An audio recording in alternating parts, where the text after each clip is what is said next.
ഓം നമോ നാരായണായ നമ. ഈ മാമ്പഴം ആൽവൃക്ഷത്തിലൂടെ വീണതാണെന്ന് പറഞ്ഞാൽ ആരൊക്കെ വിശ്വസിക്കും? ആലിനോട് ചേർന്നൊരു മാവുമുണ്ട്. അതെ, ആത്മാവിൽ നിന്നാണ് ഇത് വീണത്. ആലായാൽ തറ വേണം, അടുത്തൊരമ്പലം വേണം, ആലിനു ചേർന്നൊരു കുളവും വേണം എന്ന് കേട്ടിട്ടില്ലേ?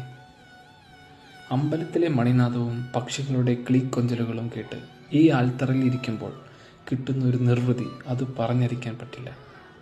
ഗ്രാമീണ സൗന്ദര്യം വിളിച്ചോതുന്ന ഈ ദേശത്തിലെ ക്ഷേത്രത്തിൻ്റെ പേര് പൂതികുളങ്ങര ശ്രീ മഹാവിഷ്ണു ക്ഷേത്രം എന്നാണ്. മനസ്സിലെ എല്ലാ പൂതികളും നടത്തി തരുന്ന ഈ ക്ഷേത്രം തൃശ്ശൂർ ജില്ലയിൽ കൊടകര വല്ലപ്പാടി ദേശത്താണ് നിലകൊള്ളുന്നത്. സന്തോഷഭാവത്തിലുള്ള നരസിംഹാവതാരമാണ് ഇവിടുത്തെ പ്രതിഷ്ഠ. തെങ്ങോലകളുടെ പ്രതിബിംബം കുളത്തിലെ ഓളങ്ങളിൽ കാണുമ്പോൾ കിട്ടുന്ന ഒരു ഫ്രെയിം, ഇറ്റ്സ് ഓസം. ഈ അടുത്തായി പുനർനിർമ്മിച്ച അതിസുന്ദരമായ അമ്പലക്കുളത്തോട് ചേർന്നൊരു കുട്ടികളുടെ കളിസ്ഥലവും ഇവിടുത്തെ അട്രാക്ഷൻ.